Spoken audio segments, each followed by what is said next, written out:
What's going on, everybody? Unfortunately, the day that we expected to happen, the Cleveland Guardians have been eliminated from the postseason.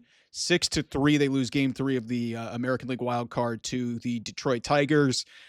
Um, I'll talk about the Guardians in a little bit because there's some big picture issues that we need to talk about in terms of this season and how it's going to be framed and you know what to look about. And maybe I'm going to sound a little bit bitter here. And if you Tiger fans want to just come after me, go ahead. But for any of you morons celebrating this, and I understand you got to the next round, this team is so incredibly lucky that they got a gift despite stinking the joint up down the stretch of the season, having a 15 and a half game lead. A 15 and a half game lead, blowing it. They were literally in first place last week. Anybody wanting to call this an upset just because the Tigers won the Tigers were the better team. The Tigers were, as I said, the Guardians after the 4th of July, 15 and a half games back. They were 10 and a half to start the month. This comeback was insane. It was also equally as monumental a collapse. And the only thing that saved this Tigers team from not even making the playoffs is the fact that they were able to pull out a win against a Red Sox team that was not interested in really winning the game 161, and they beat them 2-1 in a game that they had to win, and it allowed Tarek Skubal to be preserved for this series, which was a big turning point in this. And then, the Houston Astros lost a game to Anaheim, to the Los Angeles Angels of Anaheim. The Tigers are really, really lucky that not only did those two things happen, they got to play the Guardians for a third consecutive week, a team that they had already seen and the Guardians beat them before 5 out of the 6 games. You knew something was going to change. Listen, am I bummed that the Guardians lost? Sure. But this team wasn't supposed to be there. If you'd have told me July 8th that this team would be in the playoffs and hosting a playoff series, I would have told you were batshit insane. I was ready to give up on this and have them trade everybody. This team could not hit, and their pitching carried them to the division title. So that's really what happened. But the Tigers are so lucky. Let me illustrate my point here, and you guys are just going to hate on me. So listen, the Tigers in the month of September lost games to, they lost 2 to the White Sox. They won a couple games against the Yankees. Good for them. But they lost 2 to the White Sox. They lost 2 to the Marlins. They got swept by the Braves.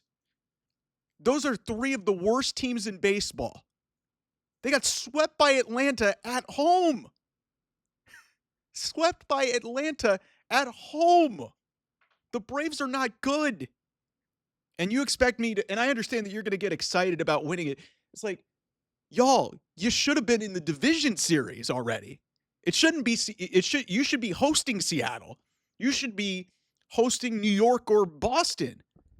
It shouldn't have had to come to you just barely getting into the playoffs, playing your division rival, a team that you had seen 6 times prior to this series. You get a gift when you don't have to throw your best pitcher, and the Guardians can't hit.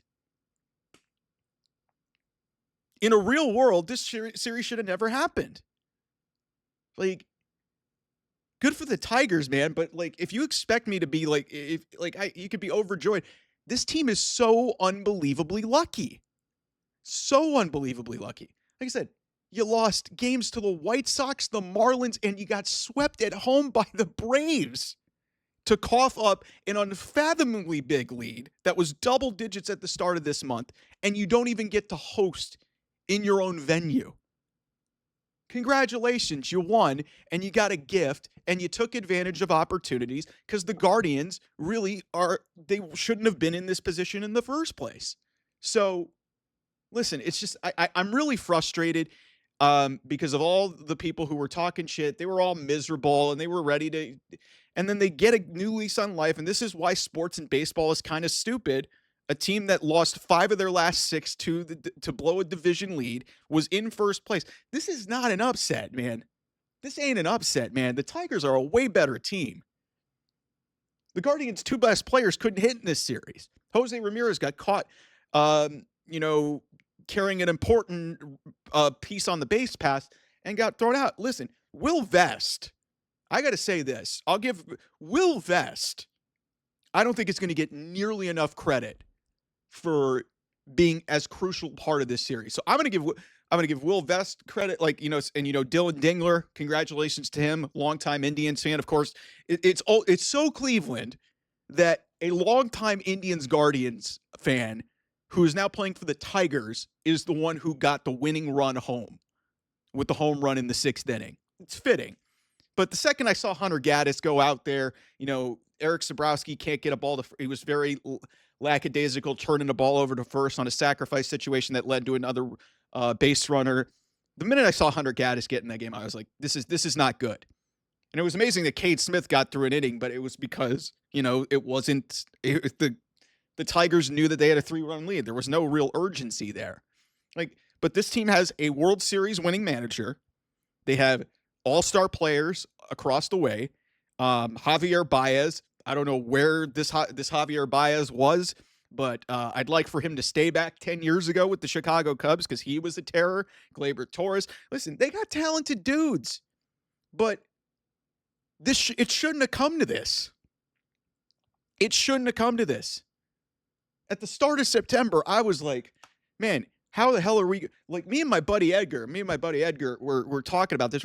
We were begging for Seattle to lose. Seattle wouldn't lose.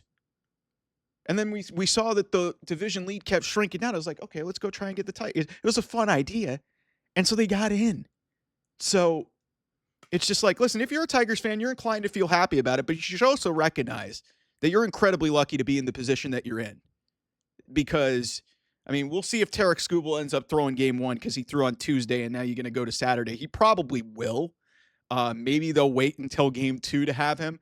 But they're very lucky because as far as I'm concerned, they should be, in a position to at least not been playing in this spot, let alone be playing on the road. Like I said, in the month of September, if you lose multiple games to the White Sox, Marlins, and Braves, you should feel very fortunate that you made the playoffs at all. And it's because they were so good through the month of August. They just completely tailspinned at the end of the season, but they were able to put it together at the right time. This is the way this goes. In terms of the Guardians, we'll have a big picture discussion about that because there's a lot of issues that I need to speak my mind about the Cleveland Guardians. So, like I said, congratulations to the Tigers, but also and their fans. I know quite a few, but they are very, very, very lucky to be in the position that they're in. And listen, if they're able to parlay this together, it's going to be a great story. But like I said, at the end of the day, you still blew a 15.5 game lead. You are still in the record books for blowing the biggest lead. What sucks about baseball is none of that matters because the Guardians just lost to them in the first place. And it was almost poetic that it came down to this, and you almost knew and dreaded it as a Cleveland sports fan that this was going to happen. So anyway, we'll talk about the Guardian side of it, but the Tigers win. They're on to face the Seattle Mariners on Saturday, and we'll see how it goes. Anyway, I'll see you guys soon. Bye-bye.